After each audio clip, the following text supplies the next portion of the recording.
আমি আপনাদেরকে একজন সফল ব্যক্তি সম্পর্কে বলতেছি। জুলাইবিস রাদিয়াল্লাহু আনহু ছিলেন কালো মানুষ। কেমন? একটু কালো, খুব উচ্চ বংশের না, খুব সুদর্শন না, খুব লম্বা না, খাটো টাইপের মানুষ, একটু বেটে টাইপের মানুষ। টাকা পয়সা একদমই নাই, একদমই টাকা পয়সা নাই, বংশমর্যাদা এই সব দিক থেকে তাকে আন্ডার স্টিমেট করা হয় আর কি। এমনকি ফিজিক্যাল স্ট্রাকচারও তারা আমাদের অনেকের মধ্যে সুদর্শন। তার অবস্থা কেমন? নবী সাল্লাল্লাহু আলাইহি ওয়াসাল্লামের সাহাবীরা অন্য হাদিস থেকে বলেছেন যে নবী সাল্লাল্লাহু আলাইহি ওয়াসাল্লাম মসজিদে যেতেন, মদিনা মসজিদ নববীতে যেতেন, রাস্তার পাশে তিনি পড়ে থাকতেন। ধরেন আমরা মসজিদে হেঁটে আসতেছি, রাস্তার পাশে একজন বসে আছেন, গায়ের জামা কাপড় খুব একটা উন্নত না, ছেঁড়া, তাসবিহ নিয়ে জিকির করতেছেন। আপনি কি খুব ফোকাস করবেন তার দিকে? করবেন না কিন্তু। তো মানুষ তার দিকে ফোকাস করে না খুব একটা, যাওয়া আসা করে, সে পড়ে থাকে। কেউ খাবার দিলে খায়, না দিলে খায় না। এইভাবেই তার দিন যাচ্ছে। কোথাকার ঘটনা এটা? মদিনায়, হিজরতের পরের ঘটনা। সাহাবীর নাম জুলাইবিস রাদিয়াল্লাহু আনহু। খুব উচ্চ বংশের না, অর্থবিত্ত নাই। বারবার বলছি, আমি রিপিট করতেছি কেন? বিকজ এটা আপনাদের সাথে অনেক অনেক মানে সাইকোলজিক্যালি মিলবে বিষয়টা অনেকের সাথে, এবং এটা আমাদের খুব ভালো করে জানাও দরকার আছে। তো একদিন নবী সাল্লাল্লাহু আলাইহি ওয়াসাল্লাম তাকে বললেন যাওয়ার সময়, হে জুলাইবিস তুমি কি বিয়ে করবা? খুব মজার আলোচনা না এটা আমাদের কাছে, অনেকের কাছেই। হে জুলাইবিস তুমি কি বিয়ে করবা না? প্রশ্নটা এরকম ছিল, হে জুলাইবিস তুমি কি বিয়ে করবা না? তুমি তো আকাশ থেকে পড়লেন, ইয়া রাসূলুল্লাহ আমাকে কে বিয়ে করবে? আমার না আছে চেহারা সুরত, না আছে আমার বংশমর্যাদা, না অর্থবিত্ত, আমি কিভাবে বিয়ে করবো? কে মেয়ে দিবে আমাকে? কে আমাকে মেয়ে দিবে? তো ওদিন নবী সাল্লাল্লাহু আলাইহি ওয়াসাল্লাম চলে গেলেন, কিছু বললেন না। পরের দিন আবার বললেন, ইয়া জুলাইবিস আলা তাতাজাওয়াজ তুমি কি বিয়ে করবা না? একই উত্তর, ইয়া রাসূলুল্লাহ আপনি গতকালকে এক কথা বললেন, আবার বলতেছেন বিয়ে করবেন, আমাকে কে বিয়ে করবে? তৃতীয় দিন নবী সাল্লাল্লাহু আলাইহি ওয়াসাল্লাম আবার বলে, আলা তাতাজাওয়াজ ইয়া জুলাইবিস তুমি কি বিয়ে করবে না হে জুলাইবিস? তিনি এবার বলছেন, আপনি কি আমার সাথে রসিকতা করতেছেন? আমাকে কে বিয়ে করবে? তো নবী সাল্লাল্লাহু আলাইহি ওয়াসাল্লাম বললেন যে অমুক আনসারী সাহাবীর বাসায় যাও। অমুক আনসারী সাহাবীর বাসায়, আনসারী সাহাবী কারা? যারা মুহাজির সাহাবীদেরকে আশ্রয় দিয়েছেন। অমুক আনসারী সাহাবীর বাসায় যাও, সেখানে একজন বিবাহযোগ্য নারী আছে, মেয়ে আছে, তাকে গিয়ে বলো যে আমি রাসূল সাল্লাল্লাহু আলাইহি ওয়াসাল্লামের পক্ষ থেকে আমার বিয়ের প্রস্তাব নিয়ে আসছি। তিনি গেলেন, যাওয়ার পরে বললেন যে আমাকে প্রস্তাব সহ পাঠানো হয়েছে। মেয়ের বাবা আর মায়ের রিয়াকশন ছিল অনেকটা সাধারণত যা হয় তেমন আর কি। তুমি বিয়ের প্রস্তাব নিয়ে আসছো, তুমি কি খাওয়াবা মেয়েকে? কোথায় রাখবা? তোমার তো নিজের কোনো থাকার জায়গা নাই। প্রশ্ন কিন্তু যৌক্তিকই। আমি মেয়ের তো বাবা, আমিও তো এই প্রশ্নই করবো নাকি? প্রশ্ন করবেন না? আপনার মেয়ে থাকলে এভাবে প্রশ্ন করবেন তো আপনি। তো তারাও সেই প্রশ্ন করলেন, এমনকি এক পর্যায়ে রিফিউজ করে দেওয়া হলো, না এটা পসিবল হবে। এই কথাগুলো, কনভারসেশনগুলো ভিতর থেকে শুনছিলেন সেই মেয়ে নিজেই, আনসারী সাহাবী, মদিনার আনসারী মেয়েরা কিন্তু অনেক সুদর্শন তৎকালীন সময়কার ছিল, উচ্চ বংশের সুদর্শন, খুবই ইলেমওয়ালা হতেন তারা, হিপস ক্ষমতা খুব থাকতো, খুবই জজবাওয়ালা, মানে জিহাদের মাঠে একদম যুদ্ধ করেছেন তারা একদম। নবী সাল্লাল্লাহু আলাইহি ওয়াসাল্লামের আশেপাশে ছিলেন। উহুদের সময় একজন আনসারী সাহাবী ছিলেন, মহিলা সাহাবী, উম্মে আমারা তীর ছুঁড়েছেন নবী সাল্লাল্লাহু আলাইহি ওয়াসাল্লামের পাশে। তো ওনারা কিন্তু খুবই গায়রতওয়ালা মানুষ। তিনি বলছেন, হে আমার বাবা মা, এই প্রস্তাব কে পাঠিয়েছে? নবী সাল্লাল্লাহু আলাইহি ওয়াসাল্লাম। যে প্রস্তাব রাসূল পাঠিয়েছেন সেটাকে কিভাবে তোমরা ডিনাই করো? আমি জুলাইবিসকে বিয়ে করবো। কে বলছেন এটা? আপনি পুরা সিস্টেম খুঁজে এরকম একটা আনসারী সাহাবীর মতো মেয়ে আমাকে দিতে পারবেন? ইল্লা মাশাআল্লাহ, হইতে পারে ইল্লা মাশাআল্লাহ। তো ওই মেয়ে নারী সাহাবী, তিনি রাজি হলেন। এবার শোনেন, এবার বিয়েও হলো, মাশাআল্লাহ, বাসর হলো, এবং সকালবেলা আওয়াজ হচ্ছে, মদিনার চারপাশে এলান হচ্ছে যে হে মুসলিমরা সবাই বের হও, ইহুদিদের সাথে যুদ্ধে আমাদেরকে খায়বারে যেতে হবে। ইহুদিদের সাথে যুদ্ধে আমাদেরকে খায়বার আক্রমণ করতে হবে। নবী সাল্লাল্লাহু আলাইহি ওয়াসাল্লাম তোমাদেরকে আদেশ করেছেন। এটা কিন্তু হুদাইবিয়া সন্ধির পরের ঘটনা। আর ইহুদিদের সাথে আমাদের বেশ কয়েকটা যুদ্ধ হয়েছে, বনু কুরাইজার সাথে, বনু কাইনুকার সাথে, বনু নাজিরের সাথে, এবং ফাইনালি খায়বারে এদের সাথে। তো জুলাইবিস রাদিয়াল্লাহু আনহু বের হয়ে গেলেন যুদ্ধের জন্য, এবং খায়বারে যুদ্ধ হলো, খায়বার অবরোধ করা হলো, এবং খায়বার যুদ্ধের বিশাল হিস্ট্রি আছে, আপনারা পড়ে নিয়েন, লম্বা কথা। এই খায়বার দুর্গ জয় হয়, এবং এই দুর্গ পুরো জয় করতে, সবগুলো দুর্গ জয় করতে মোট 12 থেকে 16 জন মুসলিম সাহাবী শহীদ হন। 12 থেকে 16 জন বা 18 জনের মতো আর কি, এই ফিগার, এইটুকুর মতো 12 থেকে 16 বা 18, এত কম সংখ্যক সাহাবী শহীদ হয়েছেন খায়বার যুদ্ধ জয়ে। আর ইহুদিদের তো বহু ইহুদি মারা গেছে। এবং খায়বার বিজয়ের পরে মুসলিমদের আর্থসামাজিক যে অবস্থা, টাকা পয়সা, ল্যান্ড, গনিমতের মাল প্রচুর বেড়ে গেছে।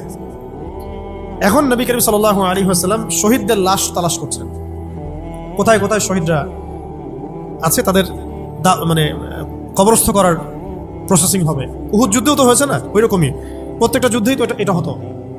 তো লাশগুলো তালাশ করতে করতে করতে করতে করতে একটা কর্নারে গিয়ে তিনি দেখলেন সেখানে জুলাইবিস রাদিয়াল্লাহু আনহুর লাশ পড়ে আছে। কার? জুলাইবিস রাদিয়াল্লাহু আনহুর লাশ পড়ে আছে, যার ব্যাপারে আমি গল্পটা বলছি আর কি। এবং তার গায়ে অসংখ্য তরবারের দাগ, ক্ষতবিক্ষত অবস্থা, এবং তার আশেপাশে মোট 1 2 3 4 5 6 7 8 9 জন ইহুদির লাশ পড়ে আছে। ছোট সাহাবী, বলেছি আকৃতিতে ছোট, খুব উঁচু বংশের না, অর্থ সম্পদ কম, দেখতে সুন্দর না। গতকাল বিয়ে করেছেন, কেউ তাকে বিয়ে দিতে যাচ্ছিল না। তার এক পাশে কয়জন ইহুদির লাশ? তার পাশে মোট 9 জন ইহুদির লাশ পড়ে আছে, মাঝখানে তার লাশ ক্ষতবিক্ষত অবস্থায়। এই অংশটুকু আপনারা পড়ে নিয়েন, পড়লে আরো ভালো ফিল করবেন, একা একা পড়লে আরো ভালো ফিল করবেন। নবী সাল্লাল্লাহু আলাইহি ওয়াসাল্লাম নিজে তার কাছে গেলেন। হাদিসের মধ্যে আসছে, সিরাতের কিতাবের মধ্যে আসছে, নবী সাল্লাল্লাহু আলাইহি ওয়াসাল্লাম নিজে তার কাছে গেলেন। যাওয়ার পরে তার যে মাথা, সেই মাথার পাশে নবী সাল্লাল্লাহু আলাইহি ওয়াসাল্লাম বসলেন। বসার পরে নিজের হাতে জুলাইবিস রাদিয়াল্লাহু আনহুর চেহারা থেকে এরকম করে ধুলাবালিগুলো সরানো নবী সাল্লাল্লাহু আলাইহি ওয়াসাল্লাম। তার গা থেকে রক্তগুলো আমাদের নবী সাল্লাল্লাহু আলাইহি ওয়াসাল্লাম মুছলেন, আদর করলেন। চুলগুলো ঝাড়লেন। দৃশ্যটা চিন্তা করেন, তার চুলগুলো তিনি ঝাড়তেছেন, চেহারা থেকে রক্তগুলো মুছতেছেন। কে? নবী সাল্লাল্লাহু আলাইহি ওয়াসাল্লাম। তার চেহারা ধুলাবালিগুলো মুছতেছেন। নিজের এই পায়ের মধ্যে, উরুর মধ্যে তার মাথাটাকে নিয়ে এসে রাখলেন নবী সাল্লাল্লাহু আলাইহি ওয়াসাল্লাম। রাখার পর এভাবে আদর করতেছেন। আর এরপর উপরের দিকে তাকালেন, তার জন্য তো দোয়া করলেন। উপরের দিকে তাকালেন, তাকে চোখ নামায় নিলেন। সাহাবা একরাম তো আশেপাশে আছেন অনেকেই, বললেন যে ইয়া রাসূলুল্লাহ, আপনি এমনটা কেন করলেন, চোখ নামায় নিলেন কেন? তখন তিনি বললেন যে আমি দেখলাম যে জান্নাতের হুরদের মধ্যে অসংখ্য হুর ছুটে আসতেছে, কে জুলাইবিসকে আগে বরণ করবে তার জন্য। তিনি নিজে কাঁদলেন, জুলাইবিসের জন্য নিজে কাঁদলেন, নিজের হাতে তাকে এইভাবে উঠালেন। তিনি ছোট মানুষ ছিলেন। এরপর 2 হাত দিয়ে তাকে উঠালেন, উঠায় নিজের হাতে তাকে দাফন করলেন। দাফন করার পর তিনি বললেন, ইয়া জুলাইবিস, হে জুলাইবিস, আনতা মিন্নি ওয়া আনা মিনক, তুমি আমার অংশ, আমি তোমার। হে জুলাইবিস, তুমি আমার, আমি তোমার। হে জুলাইবিস, তুমি আমার, আমি তোমার। এই কথাটা বললেন কে? নবী সাল্লাল্লাহু আলাইহি ওয়াসাল্লাম। এখন আপনাদেরকে আমি সাফল্যের মানদণ্ড কিভাবে বোঝাবো? এর বাইরে কোনো ভাষা নেই আমার কাছে। সাফল্য বলতে কি বোঝান? এই সিস্টেম সাফল্য বলতে কি বোঝায়? এই ওয়ার্ল্ড অর্ডারটা সাফল্য বলতে কি বোঝায়? এই বস্তুবাদী জগৎটা আমাদেরকে সাফল্য বলতে আসলে কি বোঝায়? সাফল্য বলতে বোঝাচ্ছে ঈমান। সাফল্য হলো ঈমান, বিশুদ্ধ আকীদা, বিশুদ্ধ আমল, আল্লাহর আনুগত্য, রাসূলের আনুগত্য, দুনিয়ার জীবনে মুসাফিরের মতো থাকা, যতটুকু প্রয়োজন ততটুকু সন্তুষ্ট থাকা, একজন নেককার স্ত্রী, সুসন্তান সন্ততি, আদর্শ একটা পরিবার, হালাল একটা রিজিক, বাস। ইসলামের জন্য দাওয়াত, তাবলীগ, মেহনত, দিন প্রতিষ্ঠার চেষ্টা, প্রয়োজনীয় জিহাদ, প্রয়োজনীয় শাহাদাত। আর কি আছে সাফল্য বলতে? এরকম সাহাবী একজন নয়, কিন্তু এক একজন সাহাবী সম্পর্কে এক একটা করে কথা বলা যাবে। হানজালা রাদিয়াল্লাহু আনহুর নাম শুনছেন? হানজালা রাদিয়াল্লাহু আনহু, তিনিও বিয়ে করেছেন একদিন। তার পরের দিন সকালে উহুদের যুদ্ধে গিয়েছেন। 70টা আঘাত সহ্য করেছেন, বলা হচ্ছে কিতাবের মধ্যে 70-80টা আঘাত তার দেহে ছিল। শহীদ হয়েছেন। উহুদ যুদ্ধে যখন সাহাবীদেরকে দাফন করা হচ্ছে, তখন তিনি নবী সাল্লাল্লাহু আলাইহি ওয়াসাল্লাম দেখলেন হানজালা রাদিয়াল্লাহু আনহুর লাশটা ভেসে আছে, বাতাসে ভেসে আছে, এবং লাশ থেকে পানি ঝরতেছে। সাহাবীরা জিজ্ঞাসা করলেন, ইয়া রাসূলুল্লাহ, এটা কেমন, এটা কিভাবে হচ্ছে? তখন নবীজি বললেন যে হানজালা গত রাতে বিয়ে করেছে, গোসল করার সময় পায় নাই, সে সকালবেলা চলে আসে যুদ্ধের মাঠে, ফেরেশতারা তাকে গোসল দিচ্ছে, এটার পানি পড়ছে, আমরা দেখতে পাচ্ছি। সাফল্যের সঙ্গে আসলে কি? আল্লাহ পাক আমাদেরকে আসলে দুনিয়ার হাকিকত বোঝার তৌফিক দান। কিছু আইডিওলজি আছে যেটা আপনার ভিতর চলে আসলে বাকি সব ঠিক হয়ে যাবে। এগুলোর যদি ভিতরে ঠিক মতো না বলবৎ হয়, আপনাকে আমি ডালপালার ক্রাইসিস সমাধান, ওয়ার্ল্ড অ্যাফেয়ার্স, ইকোনমি এইসব বুঝে দিনের দিকে হেদায়েত দিতে পারবো না আমরা।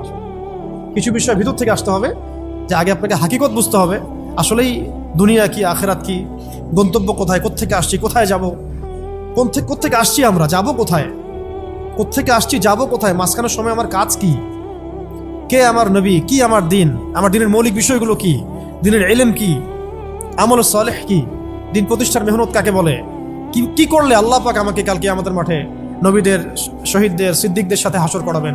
এটা হলো সাফল্যের মূল কথা। এর মানে এই না যে দুনিয়াতে আমরা কিছুই করব না, ব্যবসা করব না, আমরা চাকরি বাকরি করব না, আমরা মানে মুআমালাত মুআশারাত করব না, বিষয়টা তো এমন নয়। কিন্তু কথা হচ্ছে আমাদের মূল উদ্দেশ্যটা কি হবে। স্ত্রী সন্তান তো আমাদেরও আছে, কেন আপনি তাদের ভরণ পোষণ দিবেন, কেন তাদেরকে আপনি বড় করবেন সুন্দর করে? বিকজ তারা আপনার জন্য রিজিকের অংশ, তারা আপনার সুতরাং জারিয়া।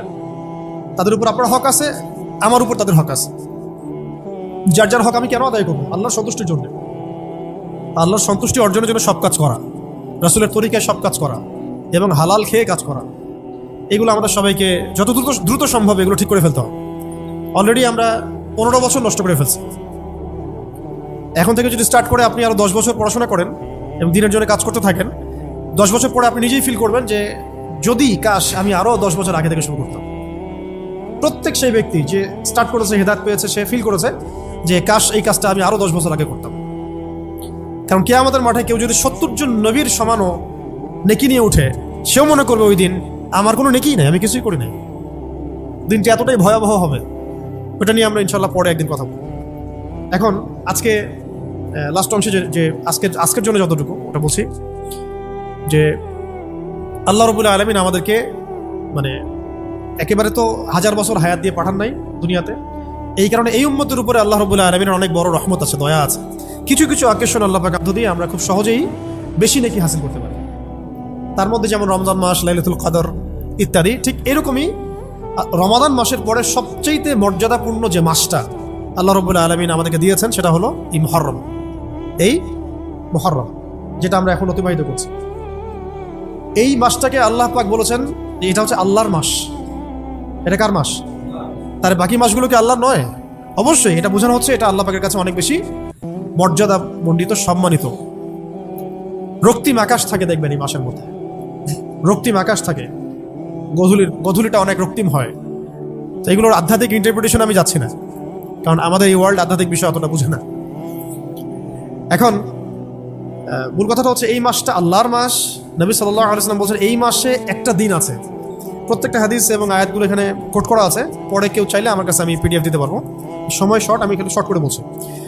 এই মাসে একটা দিন আছে, এই মাসে একটা দিন আছে যেই দিনে আল্লাহ রাব্বুল আলামিন একটা পুরা জনগোষ্ঠীর তওবা কবুল করেছেন, এবং আগামীতেও বহু জনগোষ্ঠীর তওবা আল্লাহ পাক কবুল করবেন। এই মাসে একটা দিন আছে। এবং একজন সাহাবী জিজ্ঞাসা করছেন, ইয়া রাসূলুল্লাহ, রমাদান মাসের পরে আমি কোন মাসে বেশি রোজা রাখবো? নবীজি বলছেন মুহররম সাল্লাল্লাহু আলাইহি ওয়াসাল্লাম। কোন মাসে? মুহররমে তোমরা বেশি বেশি সাওম রাখো। তো পেলাম এই মাসটা আল্লাহর মাস, এই মাসটা অনেক মর্যাদাপূর্ণ। এই মাসে একটা দিন আছে যে দিনে আল্লাহ পাক তওবা কবুল করেছেন পুরো একটা জনগোষ্ঠীর, ভবিষ্যতেও করবেন ইনশাআল্লাহ। এই দিনটা কোন দিন? অন্য হাদিসে পাওয়া যাচ্ছে এই দিনটা হচ্ছে ইয়ামুল আশুরা, 10ম দিন।